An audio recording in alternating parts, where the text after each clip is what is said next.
How's it going, guys? Welcome back to my YouTube channel. Recently I did a review of a Harley Benton Dullahan Headless guitar which I had sold, and it seemed to do pretty well. So there seems to be quite a bit of interest on those discontinued guitars, so I thought I would do a review on another one I currently own. It's another one that I'm in the process of selling. The last one I wanted to shoot a video before I shipped it to its new owner in France, so it's done, it's away, the guy seems to love it, so I thought I'd show you another one. So this is actually considered the highest end one. I'll start this the right way and show you the gig bag that the Dullahan guitars came with. So it's a relatively short, it's a relatively compact gig bag, as you would expect for a headless guitar. Not the most amazing quality in the world, but you know, it's a free gig bag. The way things are nowadays, when you buy a guitar, you're quite unlikely to actually get a case with it, which is crazy. So you know, you could spend a load of money on a USA made guitar and they give you a gig bag rather than a hard case. So you know, getting a gig bag is actually a big benefit these days. So let's get it open. Right, so here it is. It's definitely a looker. It's a very pretty guitar. Basically, it's part of the Dullahan series, or the progressive series that Harley Benton seem to be referring to them as. So, you know, progressive. It's a very modern concept, a headless guitar. Very light, as you would expect. There's no headstock, so you're missing quite a bit of the wood. The model name of this is the Dullahan AT-24. The AT stands for arch top. I just remembered that. 24 relating to the frets. Once they were on the second iteration of these guitars, they only came in 24 frets as far as I know. The very first iteration of the Dullahans only came with 22, which was a bit strange. For anybody who's seen my previous video, you'll notice the spec is quite different from the previous Dullahan that I reviewed. We'll start at the no headstock end. It's got an ebony fretboard, the other one had a roasted maple. It's got a maple neck. The other one also had a roasted maple neck. This one has sort of dot plastoid inlays, I'm gonna say. They're very mother of pearl looking, but I don't think they're mother of pearl. Stainless steel frets, like the previous Dullahan. The body is mahogany, and then there's a flame maple veneer. So, you know, it gives it that sort of more exotic look. A big distinguishing factor between this and the previous one I reviewed is it's an arch top, so it's really carved. You know, it's very sleek. It feels a wee bit faster to hold, if that makes sense. But generally speaking, it's quite similar across the board. I actually have another Dullahan that I'm keeping, but I'll show you it quickly just so you can see how different they are. This is another Dullahan that's, you know, the same one as the one I just sold, but in this sort of nice baby blue. But you can see it's a bit of a blockier design. Hopefully that comes across well. This is much heavier, I have to say, just realized. But yeah, you can see the roasted maple fretboard, roasted maple neck. It is carved as well. You know, there's a bit of carved to that top. Nowhere near as carved as the AT model. But yeah, still a very cool guitar, but so much heavier. I only just realized that there now. The specs are quite similar across the board. It's just this one has the different fretboard, different neck material, more carved top, and a flame maple veneer. This was definitely priced a wee bit higher, but you know, not a million miles out. It might have been €100 or £100 more expensive. I've modified this quite a bit, but I'll go over the stock specs very quickly.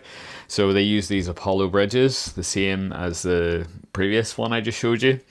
I don't mind these. They're okay. I do feel like the hardware is going to eventually fail on you because it's quite soft metal and you're using Allen keys. Feels like you're taking material every time you use it, if that makes sense. If you buy these used, you can get them for very good prices. So, you know, if you've got a good price on it, I don't really think it's a big risk at all. Originally, it came with more traditional headless locking nut. If you've ever seen High Strandberg do it, or any other brand, it's usually the 6 individual little triangles. They almost look like pizza slices. Me personally, I really don't like that design. It's so fiddly. You know, you can drop them very easily, lose them very, very easily. Another YouTuber did a modification to these guitars and I just copied it. He basically found this Apollo nut. Apollo is the same company that make the bridges, so he found this replacement nut and installed it in his, so I did the same. Then I found at a later date that this is actually the locking nut that they're moving to with the new versions of the Dullahans, which will hopefully be out soon. If you have a look there, it's one solid bit of metal. It attaches to the headstock with 4 screws. And then that's on there rock solid, that's not coming off. And then there's just locking screws for the strings in the nut. So there's a lot less that can get lost here. All I would say is the screws that they supplied with this locking nut were terrible. By chance I had replacements because the original couple of these nuts that I ordered never arrived, and then they arrived weeks later, so I actually had spare screws to use. I think 3 times the screws that they supplied, the head just broke straight off. So they're not designed for any sort of, you know, hard wearing activity really. You really have to be careful with them because they're just crap quality screws. But once it's in, it's been rock solid. May as well just talk about the bridge. The bridge is the same as the previous one. My comments in the previous video still stand. It's okay. I do have doubts as to how long this hardware will last before it just needs replaced. Like already these wee hex inserts are looking not great. And it's fiddly, you know, of course it is. You kind of have to accept this with a headless guitar.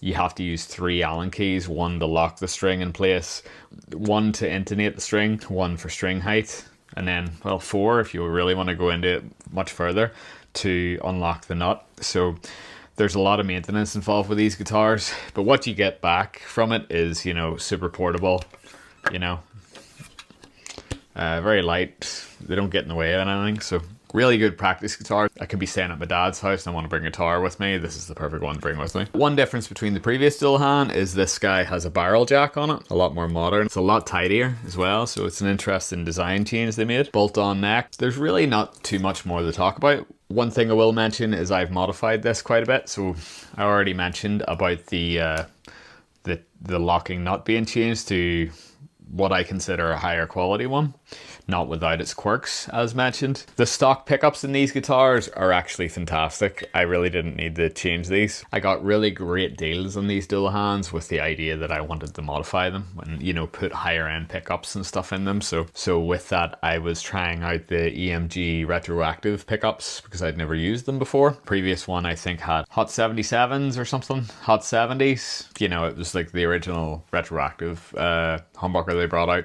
I think it might have been Hot 70s or something like that.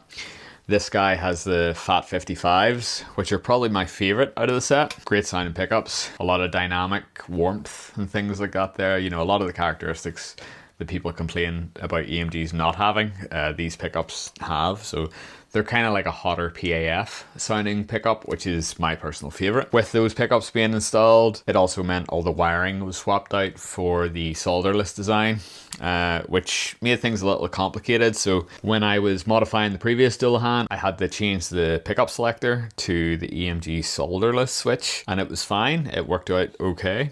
But because this guitar's thickness is different and the cavity is designed differently, the 3-way solderless EMG switch would not fit into the cavity unless it wouldn't fit in without it hanging out the back, basically. So I was racking my brains trying to think of what my alternative was. Then I thought about getting the 3-way solderless switch. Originally there was a volume here and a tone here. I don't use the tone knob on guitars, so a lot of the time I will just avoid it. I have a couple of custom built guitars where I've opted to not have a tone knob in the spec, or in this case, which you could call it a tone knob delete. I just took the tone knob off the circuit, the EMG circuit. I placed the volume knob where the tone knob would be, so it's nice and out of the way. I love doing this, you know, it just means the volume knob never gets in the way of my guitar playing. I used the original volume knob placement for the new 3-way EMG selector switch, so then I can change pickups, obviously. So that's why this blade cavity is empty. You can actually see through to the wiring, but you know, it's kind of quirky, but I like it. But it was just interesting, you know, troubleshooting how I could actually modify this with the challenges that I wasn't expecting. Yeah, all in all, it's a great guitar. I was glad I was able to find one of these. I'm not gonna lie, I regret modifying it. I think I ruined it in some ways. I had to do a bit of routing to get that pickup switch installed. I had to do some routing to the cavity to get the pickups installed.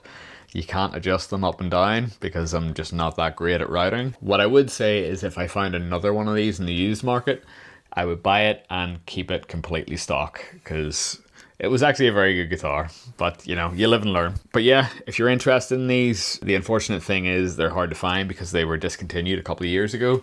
They are teasing a release soon, but you know, they did a music meta thing 8 or 9 months ago and revealed one because they were just being harassed by people on Instagram, and it's still not here, so I don't know what's going on, but it looked really cool. I actually did a video talking about it. You should go check it out, but they're going to be priced higher. I think they might be, you know, 500, 600, 700 euro when they come out. But if you keep an eye on the used market, eBay, Reverb, cash converters I got quite lucky with, or Facebook Marketplace is quite good for buying used guitars. If you have a bit of experience with it, there's no real stress with it, but that's where you're going to see these. This one, modified as is, I have it on Reverb and eBay currently.